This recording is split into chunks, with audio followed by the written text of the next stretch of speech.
أعوذ بالله من الشيطان الرجيم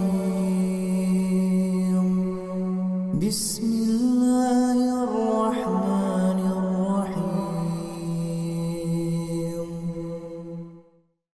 Kesalahan-kesalahan ringkas ketika umrah, mohon dijelaskan, Ustaz. Mungkin tidak sempat kita akan menjelaskan satu persatu secara terperinci kesalahan-kesalahan yang terjadi yang dilakukan oleh jamaah umrah. Ini mungkin ada sesi khusus yang membahas tentang ini, karena kalau kita membahas tentang kesalahan-kesalahan dari perjalanan ibadah seseorang ketika umrah, itu bisa sekali kita akan rinci dari setiap rukun-rukunnya. Pertama misalnya dari ihram. Apa kesalahan-kesalahan yang biasa terjadi yang tampak jelas di tengah-tengah masyarakat? Kalau saat ihram itu biasanya ada keyakinan perempuan itu harus punya pakaian ihram tersendiri. Padahal kan dalam Islam enggak. Perempuan itu tidak ada pakaian ihramnya. Yang ada itu kan diharuskan bagi laki-laki hanya 2 helai saja. Nah, itu di antara kesalahan. Di antara kesalahannya lagi adalah banyak di antara masyarakat itu mengira tidak boleh menggunakan pakaian yang berjahit.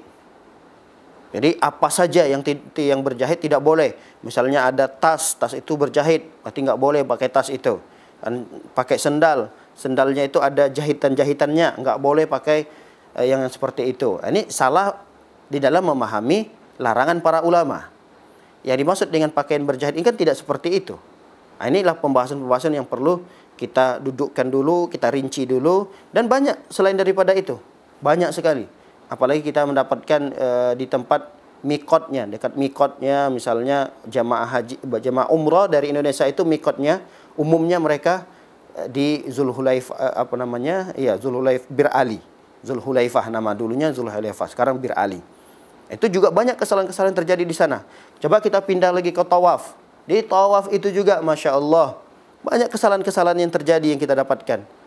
Ada bacaannya dipimpin oleh seorang ustadz, kemudian jamaahnya mengikuti, kemudian meyakini adanya doa-doa khusus di setiap putaran, kemudian mereka menyentuh rukun Yamani, kemudian mencium-ciumnya.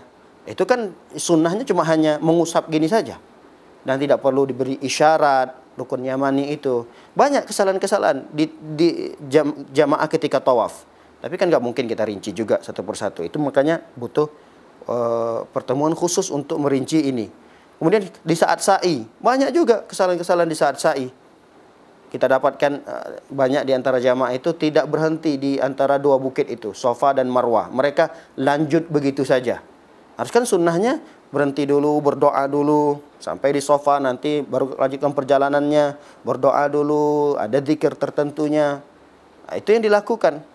Sunnahnya begitu. Nah, kemudian pindah ke tahallul. Tahallul itu juga kadang ada beberapa ya kesalahan-kesalahan, walaupun kesalahan itu kadang ada sebagian ulama yang membolehkan. Tapi saya melihat itu suatu hal yang keliru lah. Kenapa? Karena ketika tahallul itu hanya mengambil beberapa helai rambut saja. Ada yang mengambil cuma 10 helai, 15 helai. Ya walaupun ditanya apakah umrohnya sah, ya insya Allah sah.